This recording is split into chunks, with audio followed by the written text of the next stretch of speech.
Hi guys, Paul here from PABrewNews. What the hell am I doing? Oh, that's right, I'm doing a beer review. Oh, the vape is... It's hot in here. I don't like it. Anyway, what do we got? What do we got? What do we got? We have... You got other half, motherfucker. Yeah. Never had another half beer before. They're all doubles, as far as I know. Imperials and doubles. I got 3 of them. Past and Present, Forever Simcoe, and Patchwork Volume 3. So I will go... You know what? I'm going to go from lowest to highest. Seems reasonable. So we're going to do lowest to highest today. We're going to do all 3 today. And then I have some more beers. And I got a very interesting Surly beer called 15 to try too. I got a little bit of a tip. I don't know how good it's going to pan out. But apparently Surly Darkness shows up in one particular distro in my, I guess you want to call it, semi-local area once in like December. So we'll see. We'll see. I'm sure, but if there's a line, I just don't do lines. I can't associate with people, so I don't do the line thing. So if there's a line for it, I won't get it. I really want it, but I just can't do it in my brain. Okay, anyway, so Past and Present by Other Half Brewing, American Double IPA, 8% alcohol by volume. An exploration of the past, rooted in the present. Past and present. God, this is not the greatest text to be putting on this color. And, Jesus. Brooklyn, New York! And I'm listening to some Typo Negative from Brooklyn, New York. It all comes together right now here on PABrewNews.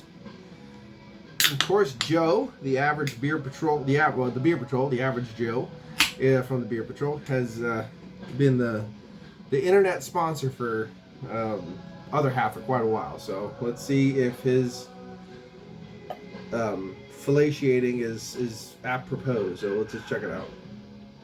There we go. Label out, folks, with the Noble Stein glass from Indiana, Pennsylvania. Okay. Orange hue to this one. As sedimentation's floating around, you can see him suspended in animation. Go, what's up, dude? Like that. So, white puffy head. First beer review of the day. Let's get into it. Cheers. Aroma. Grapefruit and almost a hint of pineapple.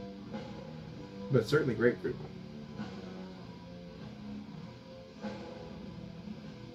It smells traditional.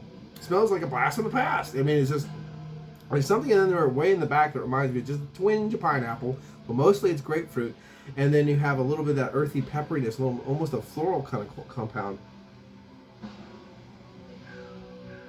It does smell like a blast from the past, just a little bit. So let's get into it and actually see what it says, because the nose is not really that bombastic. So cheers.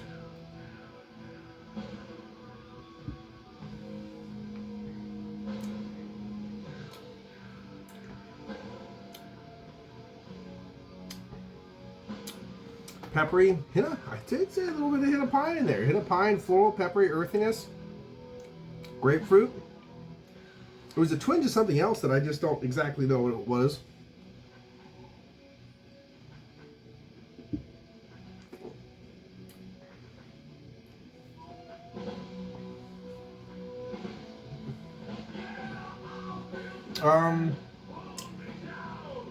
Nice little bit of dankness. Earthy pine, earthy pepperiness, floral components, a little bit of grapefruit. Very old school IPA-ish.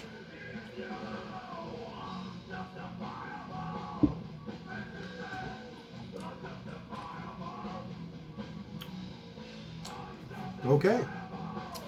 Very old school IPA-ish. Past and present, baby. Let's see. I don't know if there's any actual... This fucking coloring, man. Oh, it's a West Coast double IPA. They've had better West Coast, I'll tell you that.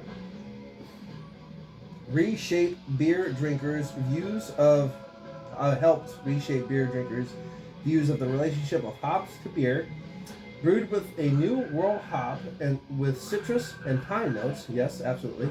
Usually dry and bitter.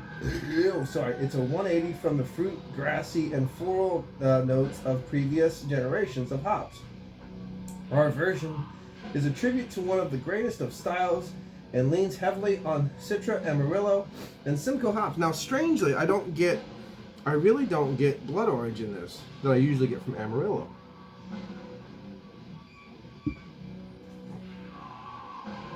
Excuse me.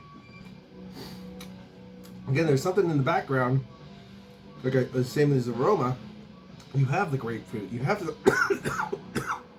Sorry about that, wrong pipe. You have something that reminds me of like a faint hint of pineapple or something going on in there. But I really don't get like the tangerine, the blood orange that I usually get from Amarillo.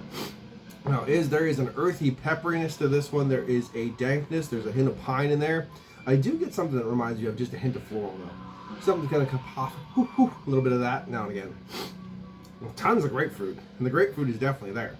That's one. The pithy grapefruit is just, hello, I'm here, guys. Whatever the fuck is hiding in the back is doing a really good job. He's like peeking out now and again, but I can't see who he is. I don't have any problem with this beer whatsoever. It's a bit thin, but nah, I'm just joking. Joe, calm down. It is the medium size of a medium body, which is apropos for what's supposed to be happening right now. Nice oiliness to it for sure. It's just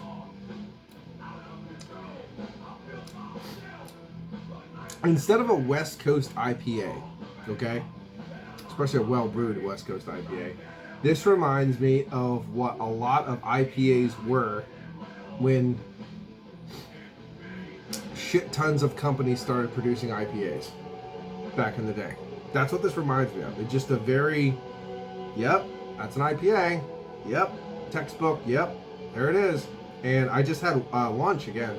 Lunch is a different beast, it's not the same thing. But it was just more like, yep, that's an IPA. Okay, yep, okay. I didn't review it, I just drank it. But it was like it's like a 7.5. Like, it's very textbook. And this is very textbook. So that's all I'm going to give it, is 7.5. It's a very textbook beer. And it's not a very well done West Coast IPA. But in my point of view, I've had way better West Coast. So, but it's a very fine beer. Very textbook, very easy drinking, very approachable.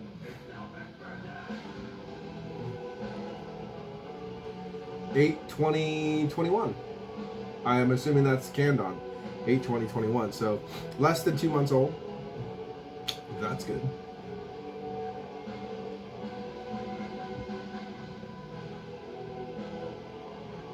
We're also too $6.99 a can. No way, fucking Jose.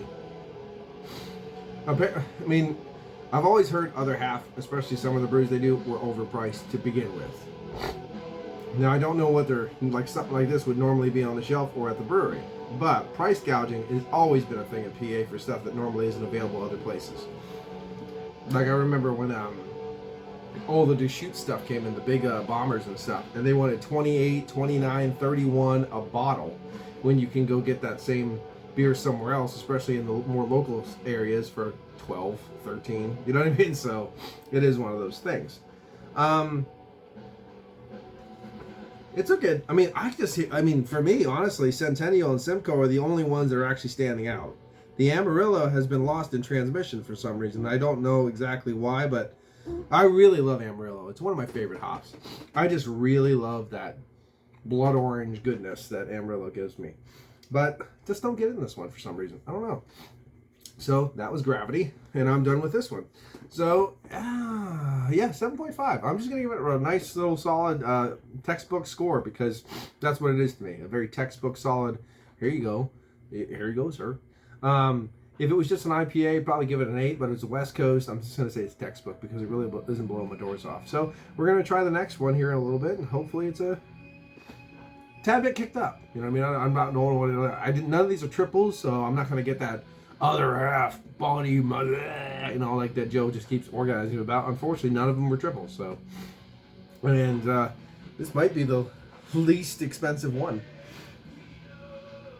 Nope, there's another one that's $6.99, and the other one that isn't higher in ABV than any of them is $7.99 for some fucking reason. So there you go. Anyway, this has been Paul for PABrewNews. Cheers. Oh, watch that finger. Here it comes. Bye bye.